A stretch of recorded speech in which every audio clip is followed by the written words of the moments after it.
Welcome to the Manifestation and Money podcast, Lauri. Well, good morning, Jen. Lovely to see you. Lovely to see you. I would love for you to share with the listeners just who you are and what your story is.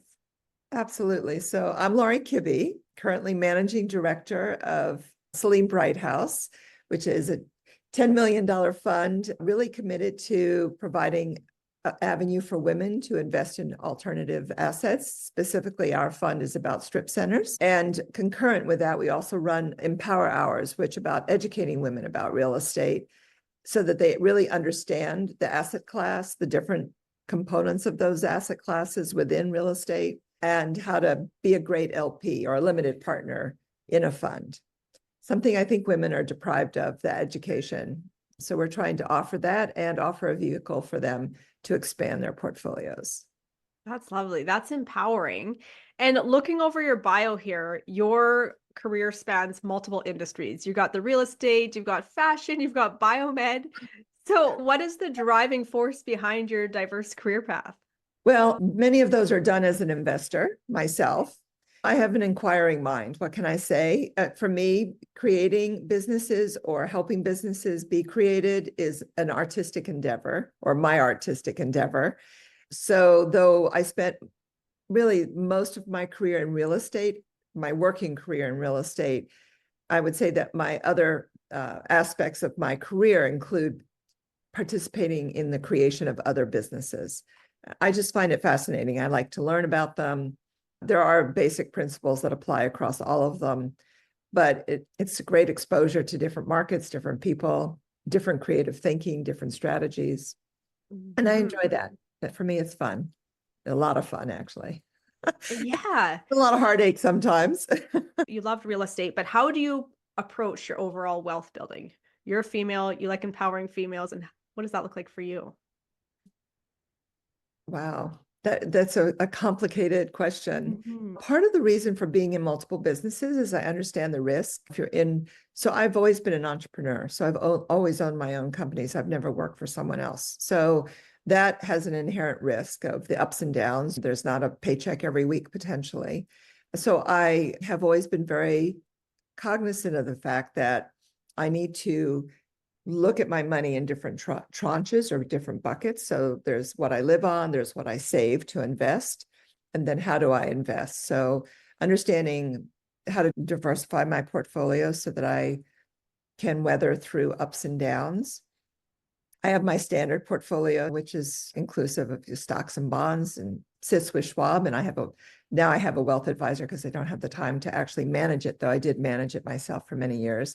But then I invest in businesses that I believe are good ideas on the hopes that there's a unicorn in there or at least a successful exit with some of them. So it's kind of spreading it across. And I always have emergency funds for opportunities that may come along, or if there's a change in my own business. So I kind of take a very holistic approach to it, looking across all of it. I'm very fortunate. Early in my career, I got an MBA in finance. So I had some training and education that gave me at least an understanding of how to approach managing my own finances. And I realize now how many women are not given that advantage. So I'm very committed to providing that to women because it does take some level of understanding of the various asset classes that are out there to invest in. What does it mean to be a limited partner in something? What does it mean to have a business versus being an investor? Defining your values. Hopefully you do grow your wealth aligned with your values. I've made some major mistakes where I didn't align with my values and I really paid the price for that.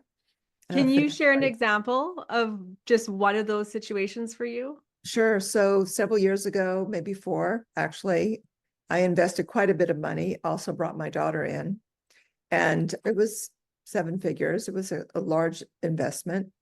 And last year we discovered that the gentleman that I invested with, it was a Ponzi scheme. And so it's up for an FBI investigation currently. So that was lost.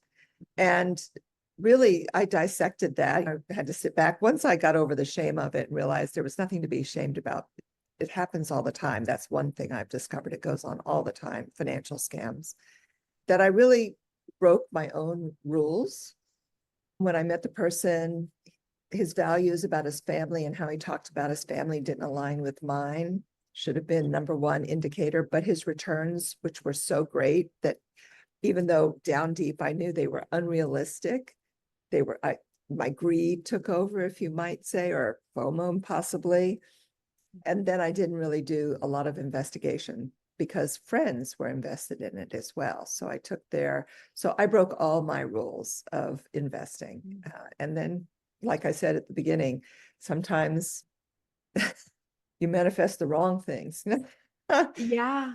But out of that, I learned a lot. Like I'm now even a better investor than I was before, and it's led me to the path of what I'm doing now, which is very fulfilling and very valuable, hopefully, to others.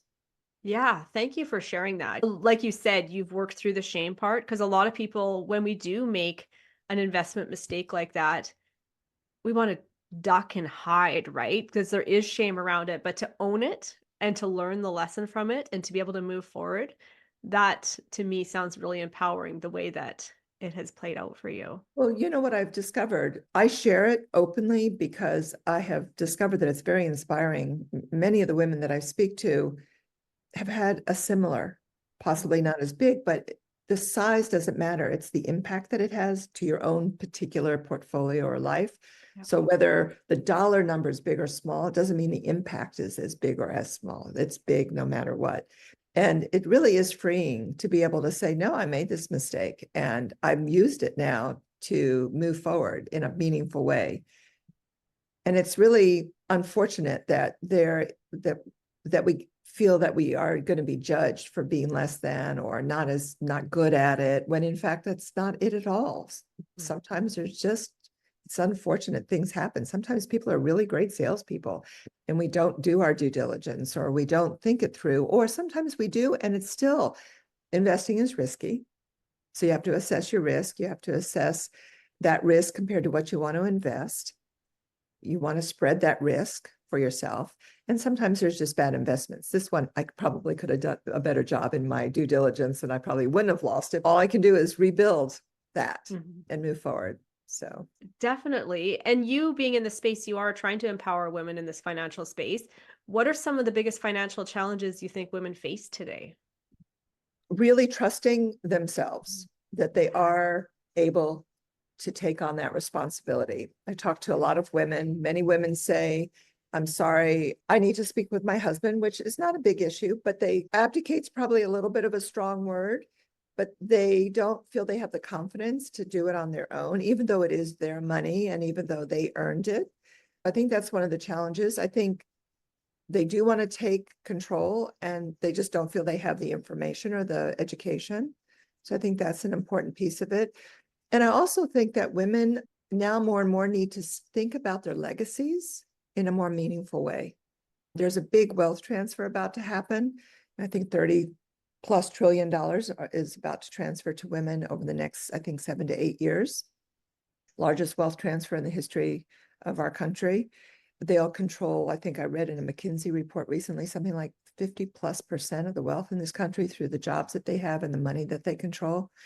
So being financially educated, feeling confident in being able to make decisions or at least have the conversations to be partners with whoever is advising you in making those decisions, and thinking long-term about what legacies you want to leave with what you have is very important.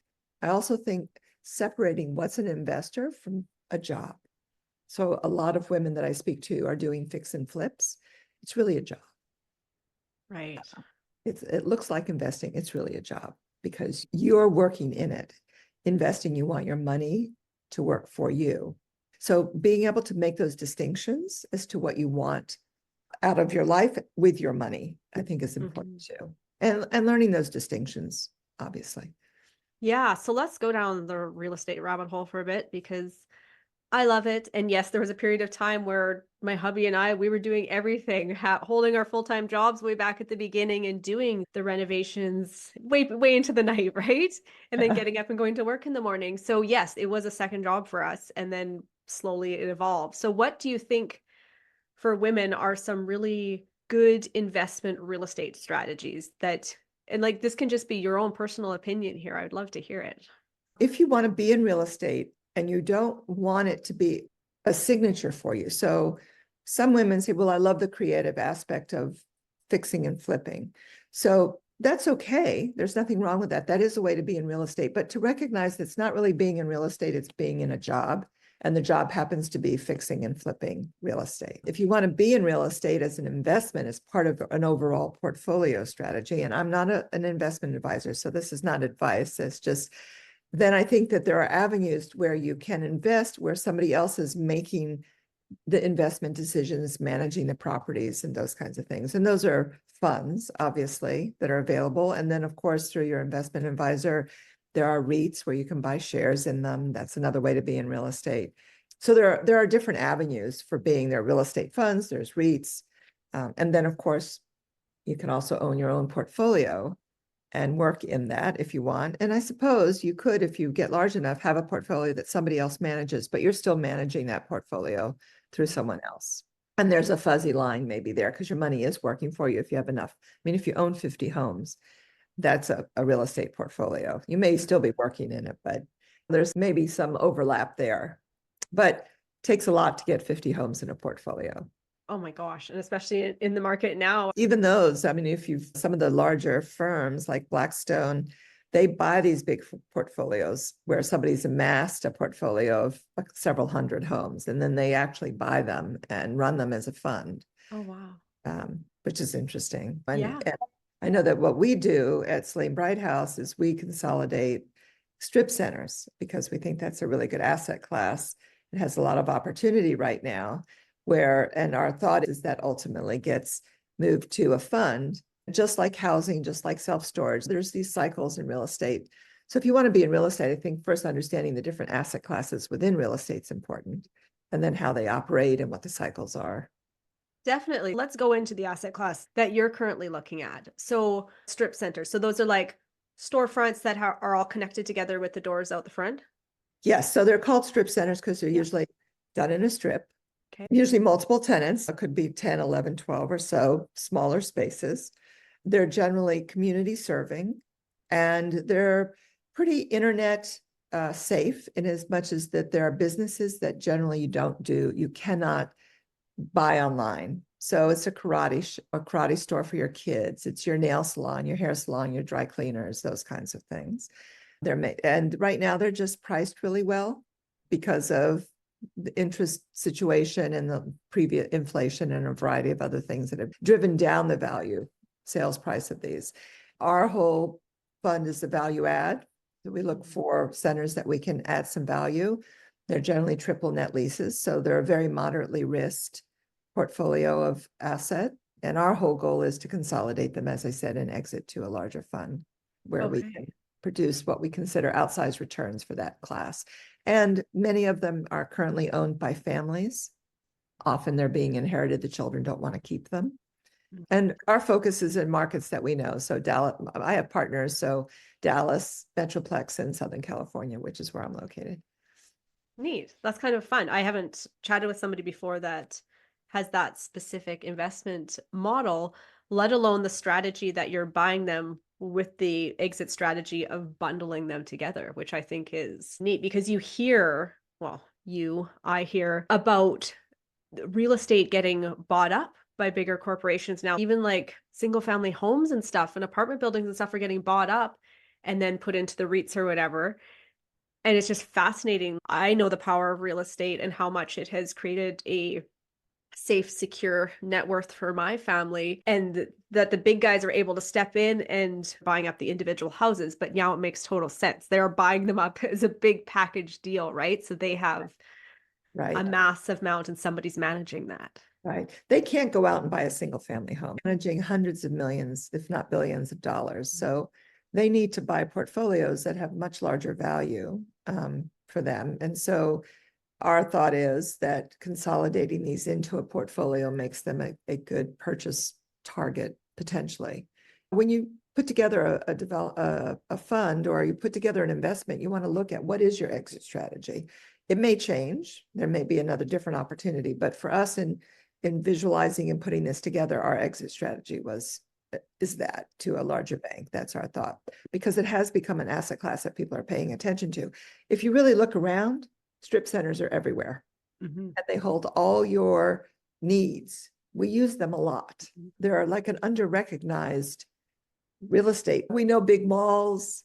We know where the big shopping centers are, or where the Trader Joe's or the Target is, but you see them all the time and you go to them, but you don't really think of them.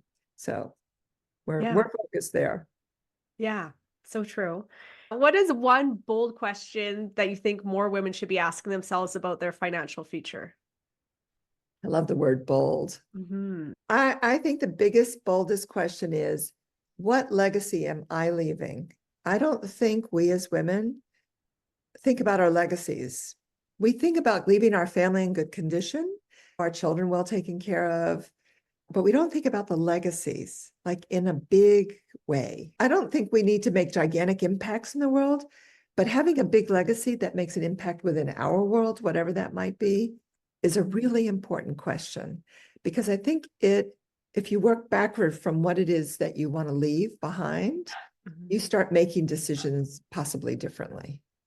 Start looking at your power to create that rather than the power around you to create it, the other people creating it for you. And I may be from a different generation, so there was a lot of, you left it to someone else. I think taking control and taking the reins and saying, no, I'm the one leading this pack of horses, and I want to know, I'm setting the direction of where we're going, I think is a really, like, we should be asking ourselves that more regularly. Especially, I think for me, I mean, my children are all grown. So I'm no longer like thinking about how to create a safe environment for them. Now I'm thinking bigger. And I think that's what I would say. Yeah, I love that. I love the question. I've never thought about it. But in the moment, that's what comes to mind. I love that. That's a really expansive answer. And I love expansive questions and answers. So keeping down this track, I got another one for you. Because if you could go back and give your younger self one piece of financial or business advice, what would it be? Not to have sold any of the homes I've owned, to be very honest. That, and possibly to have taken a job early on in my career, just to have had a little bit of mentoring from somebody smarter and more experienced than I. I've always been an entrepreneur. I sometimes am a little, jealous is the wrong word, but desirous of, when I'm with women who have had some corporate background, kind of the mentoring and training. And so, for example, on my team, there's one of my partners comes from a big corporate background. She was a chief development officer. And I am just always in awe of what she brings to the table in the way she looks at things and thinks. It's very different from how I do it, which I think is fabulous in our partnership. So I think I probably should have taken a job for a year out of school. But I think a bigger is that one of what would have built more wealth for me would have been to hold on to all my homes. I needed to hear that, because I occasionally I'm like, oh, we could just sell off one of the rental properties and do da da da. And every time I have that thought, I also start talking myself out of it, because I'm like, I got to think of the bigger picture. So you just confirming what my heart and my gut are telling me, I needed to hear that. So thank you. My pleasure. I mean, I'm not saying I wouldn't have sold some to buy another one, but I shouldn't have just had one home at a time, because I've had some, and I didn't need to sell them to move on. But that's that thinking. I wish I'd had that thoughtfulness then.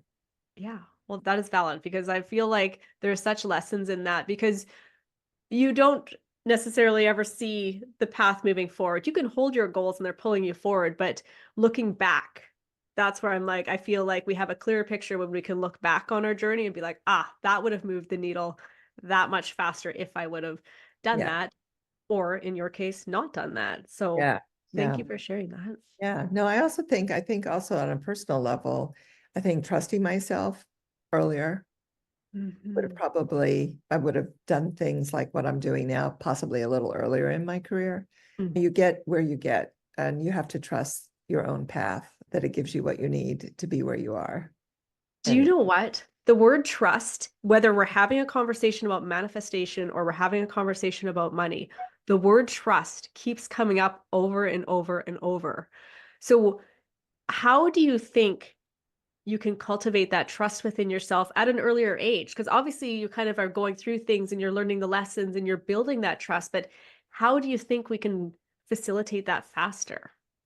For me, this is a really valuable question, because trusting yourself is also side by side with absolutely taking full responsibility. And when I say that, often people say, well, I don't want to be blamed for, they see it as a blame game, and it's not that.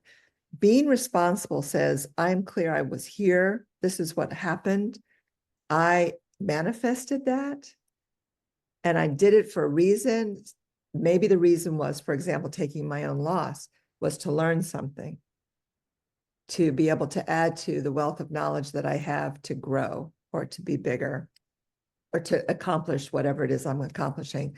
So I think if you know that you're willing to look and be responsible, you can trust yourself, because you're willing to go deep, to understand your motivation and why you did things and why you made the decisions, and how, if it didn't work for you, how you would change them. If it did work for you, how you would use that to contribute to the future. That, I think, is what trust is in yourself, which allows you to then trust the environment, because you know how you are within it. If we're looking out there for it to be responsible, I don't think you can get to that place. Yeah, I have goosebumps from that answer because I feel like that is so true. That is so true. When we can take the power of taking the responsibility for our actions, we are taking that ownership, and therefore we are embodying that more. And yes, as a result, we are learning to trust ourselves because we are one. And you're just more powerful in the world when you are willing to stand responsibly in where you are. It's amazing how the world reacts to you too. Mm. You know what I mean? Like it just gives you so much more power in the world, in my opinion. So Yeah. like my own experience. Not Yeah. always easy. Not always easy. Certainly No. not in this environment. It's not always easy. Yeah, it's not always easy. But I appreciate you coming on here, being authentic, being vulnerable, and I would love for you to share where the listeners can reach out and catch more of your wisdom. Thank you. Well, they can certainly email me, Lauri, which is Lauri, at selenebrighthouse.com. They can visit our www.selenebrighthouse.com, and we have educational materials on our website if anybody's interested in learning more about real estate. So that would be two ways to be in touch with us. And through our website, you can also sign up for any of our Empower Hours, which are an hour where we take on a topic and just educate anybody who participates. Okay, So perfect. I will link all those in the show notes so people can click through and find you. And wonderful. thank you so, so much for joining me on the show today, Thank you Lauri. so much, Jen. I appreciate it. Have a wonderful week.